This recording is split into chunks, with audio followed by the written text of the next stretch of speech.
ตัวนั้นกันเขียนเมกิไซทันซาวะควางปุยลามมาจังเรากันละนี่อ่ะอันนี้พอให้ควางปุยลามควาจะจวนอินจันเล่นกันหันริงอ่ะเราทีรุละเฮลมาโปจันตู้ทอมันนะครับไข่ผู้บาดตัวสิฮิจันตู้งะครับไม่ให้โปเล่นนะจังเรากันละนี่กันติดต่อค่ะเงี้ยอันโดนกันทีรจักต่อครับไหม For the very first time we have a foreigner participating at the DD Mizoram Indigenous Games and Cultural Festival 2026, Mr. Bertosi Socha from Poland and Mr. Sai Tanzawa from Kuang Pui Lam. อินปนิสิเทโตปรุนสวเวตุรังไงละสุติรวาลินควงปุยลำจังฟัลปออาจังนรบุรุษอาจังคมไม่มุนายันเฮคิดตัวเต็มิดปอฟุตจัดไม่อดินดานเฮ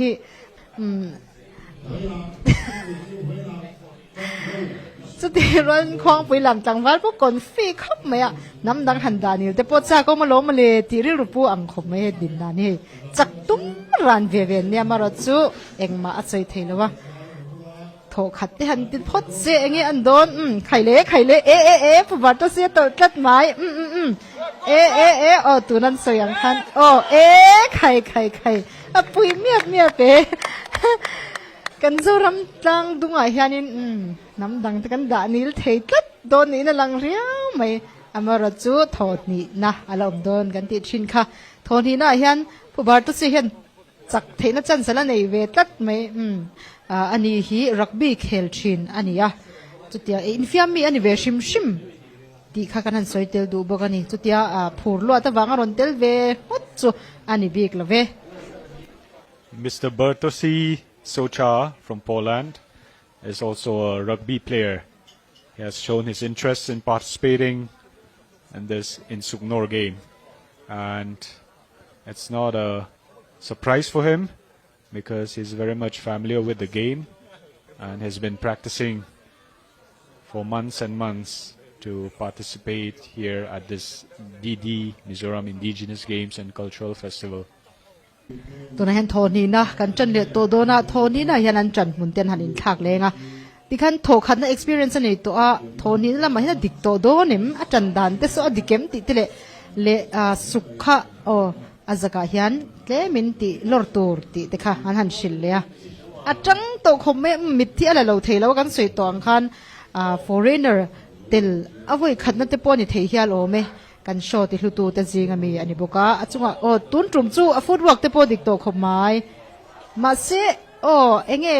อันนั้นไข่ควงพื้นลำจังหวัดกันสวยขามิ้งบาระไข่จัดไม้โทนี่น่ะขั้นกันเราคนฟิสวลเจปนีโทนี่น่ะผู้บาดเจ็บนั่นรอนลาเวตลัดไม่ที่สวยเทเรากันเราติดต่อค่ะโททุ่มนั่งเงี้ยอันเคลังไงนี่ใครเอ็นตูแต่เรามาจังปูโบรัวกันจังครบไหมกันหัวไงเราติกันหันหัวมีแต่ตั้งนี้ครบไหมจูวังจวนนับหมดหลายอย่างรอนเทียร์ตูรินมีปุ๋ยติกันอินโซมากันนมน้ำมันฮีรำหลุนสปอร์ตคอมเพล็กซ์นี่นักตุกะพวกกันติเลโดนะจูวังจวนินอันปุ่นเงี้ยมีรอนเทียร์ตูรินกันส้มเจ้าว่าปลียนอินสุกโนรับหมูนมมันนี่เทโต้ปนันชัวใคร energy drink เนี่ยอันเราตัวขบไหมพี่รันอังเลเมนนี่ปนิจูพี่เรมโมนิโอตีไม่ตัวนี่สันนี่เตลขบไหมดัลลีระจมนี่โอมาโมยนี่ใครจะตีรอลิมปูบาร์ตเสียปออันดาร์ตินเราวาลิสอันตัวทะเลไม่มิโซรัมสุนัวมาตีเวียปกันจริงนี่ So now the final round will be the deciding round, and let's wait and watch whether if Mr. Bertosi Socha from has given quite a good performance. โททุ่มนักกันจันเลโตโดนะควงปุยลำลำปนรุ่นอันรุ่นนั่นจงใจนัสซาติเชียตันนี้ใครสุขเตปสุขไฟนัสละคบไม่โซกันสวยต่างกันสุขีไฟเราจนวุ่นเตี้ยตินาจันเตี้ยติทุเวทเทจุบังจนฟิล์มขุดเล่อ่างไงนี่ควงปุยลำจังฟัลเนเงี้ยตุมินโปเลนจังฟัลปูบาร์ตเซียจังฟัลปูบาร์ตเซียกันเตียงอันจังเขาไม่จุ chung ka chu apetek chuak kat mai atang thiano ale tuna chuan chak zok kan nei thei ta ma niram nge ya chak lo te chu a ti ve ni swang Now we have a winner. Mr. Sai Tanzawa from Kuang Kui Lam is declared the winner.